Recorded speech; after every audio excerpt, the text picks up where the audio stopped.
Ever feel a bit lost when it comes to figuring out your career path, like you're stuck in a maze? Well, get ready, because today we're diving deep into the world of family planning counseling with your RoleCatcher research. And trust me, it's way more than just handing out pamphlets. It really is. It's a career that needs a pretty unique mix. Yeah. Empathy, expertise, and a whole lot of heart. Yeah, you definitely need all of that. So let's break it down. What does a family planning counselor actually do? Think of them like guides. They help people make really informed choices about their reproductive health. Mhm. It's all about empowering people to really understand their options and make decisions that feel right for them, for their own values and their situation. And that's where the counseling part becomes so important, right? It's more than just facts and figures. These are deeply personal conversations. Absolutely. Imagine like sitting across from a young couple who are really struggling with the idea of starting a family. Or maybe it's a single person just trying to navigate the world of contraception, which we all know can be confusing. A family planning counselor creates that safe space for those conversations to happen without judgment. So it sounds like this career needs a different set of tools than just, knowing about reproductive health. You're totally getting it. Of course, understanding reproductive health is essential, but it's the emotional intelligence, the cultural sensitivity, even legal awareness is huge in this role. Okay, yeah, I'm starting to see that. Yeah. Now, I have to ask, and maybe this is a common myth, but can family planning counselors actually prescribe contraceptives? Yeah, that's a really common misconception. And the answer is no, they can't. But there's a big reason for that. Okay, I'm all ears. Tell me more. It's all about making sure the client feels empowered to make their own choices. It's about education and advocating for their needs, not making medical decisions for them. Prescribing is left to doctors and other qualified healthcare professionals. That makes a lot of sense. It keeps those boundaries clear, so the client always feels in control. So let's dive into the day-to-day. What does a typical day actually look like for a family planning counselor? I know RoleCatcher had those interesting examples based on career stage. They did. And it's a really cool way to see how the career actually changes as you gain more experience. Like imagine starting as an entry-level counselor. You might be providing basic info about different contraceptive methods or helping manage client records. Got it. So you're really laying the groundwork, getting comfortable with the foundation. Yeah, exactly. But then as you move up to like a junior counselor, things get a lot more engaging. You might be doing in-depth assessments with clients, developing personalized family planning strategies. You even start dealing with some more complex situations. And that's where that emotional intelligence is so key, right? You're telling me. You're dealing with people's hopes, their fears, some really personal beliefs. You got to navigate those conversations with so much empathy. Wow. The more we talk about this, the more fascinating this career path gets. Oh, and we're just getting started. At this point, you might be providing expert counsel, maybe even developing educational programs or leading group counseling sessions. So it's not just one-on-one anymore. You're having a bigger impact. You got it. You're touching the lives of individuals, but you're also starting to influence the whole community. And, if you reach the top, senior family planning counselor, you could be leading teams, mentoring new counselors, even shaping policies. Wow. Talk about some serious growth potential. But something that stood out to me when I was going through the RoleCatcher materials was, well, it didn't really say what the average highest level of education was for this role. What are your thoughts on that? That is interesting. And you know what? I think it actually highlights something super important about this field. Okay, so a bachelor's degree is usually how you start. Yeah. Like in psychology or social work. But it seems like what really drives this career is continuous learning. Makes sense. This field is constantly changing. New medical knowledge, new technologies, even societal attitudes are always evolving. Exactly. So that experience, that ongoing professional development, it's got to be just as important as that initial degree. That might be why RoleCatcher highlighted certifications like the CFPC, CPC, or CCMHC. Those really show you're dedicated to staying up to date.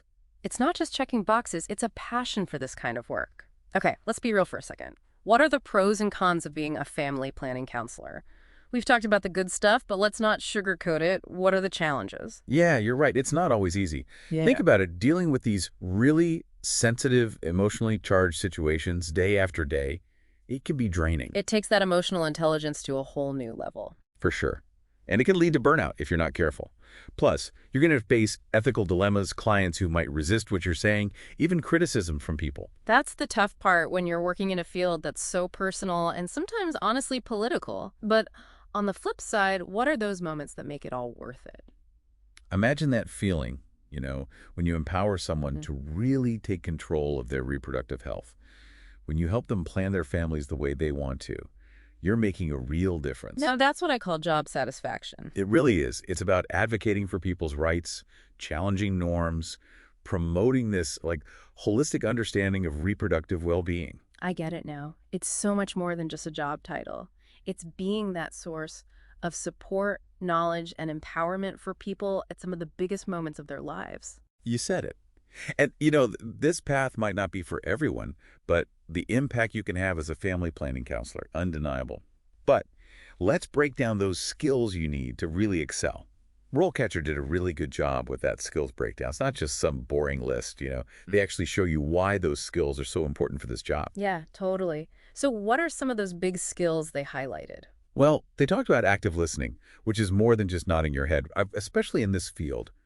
It's about helping someone talk about things that are often, shrouded in shame or fear. Creating that space where they feel safe to be vulnerable. Yes, exactly.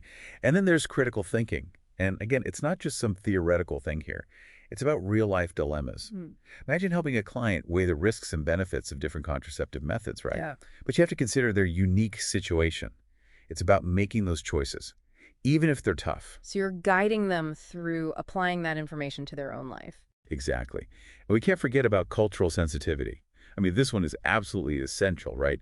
Family planning counselors have to be so aware of their own biases and approach every client's beliefs and values with respect. Especially with all the cultural and religious sensitivities around family planning, how do you even begin to approach that?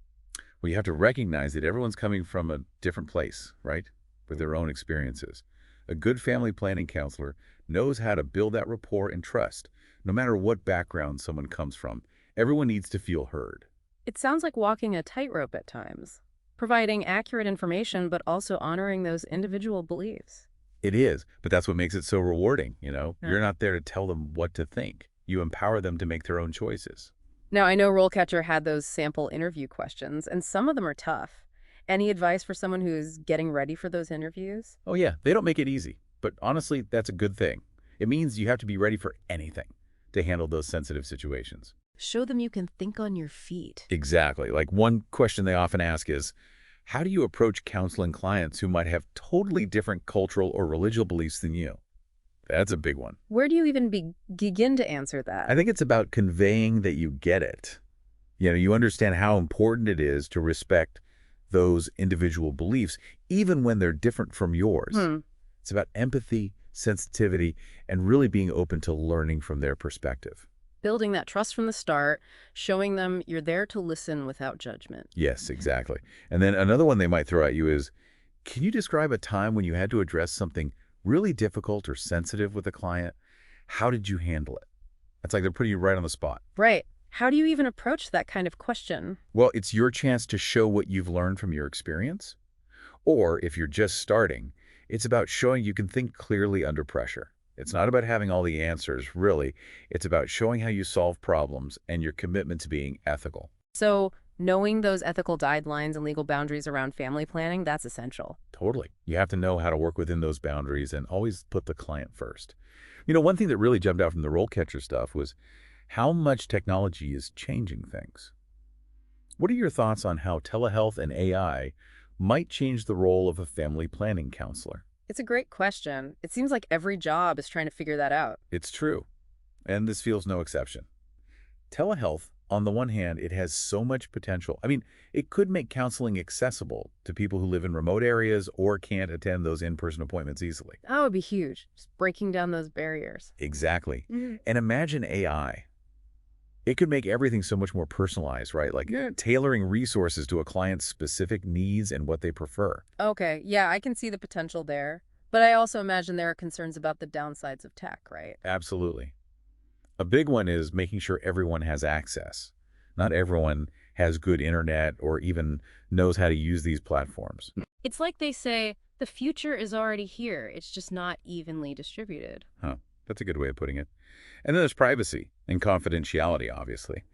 Making sure client conversations stay private in the digital world, that's huge. Definitely a big one. And technology can just feel so impersonal sometimes. Part of what makes a family planning counselor effective is that human connection, right? That ability to make someone feel safe and supported.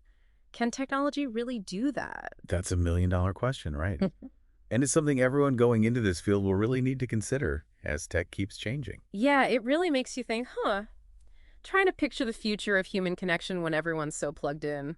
But one thing I thought was really cool about RoleCatcher was, well, they didn't just stop at the basics. They actually have a ton of other resources to help you explore this career. They really do. It's impressive, actually. Like, they've got stuff to help you figure out your transferable skills, see what other career paths are similar. It's like having your own personal career coach right there on your phone. I love that. Okay, so as we wrap up this deep dive, let's leave our listeners with something to chew on. A question we haven't really touched on, but builds on what we've talked about. What are you thinking? Well, we're just talking about tech, right? Like telehealth and AI. But what about all the ethical questions around things like genetic screening and all those new reproductive technologies popping up? How are those advancements going to change the conversations family planning counselors have with their clients in the future? Man, that is a huge question. It feels like we're entering a whole new world when it comes to reproductive health, and with that comes a whole new set of ethical considerations. Exactly. And I think it really highlights that being a family planning counselor isn't just about knowing all the answers.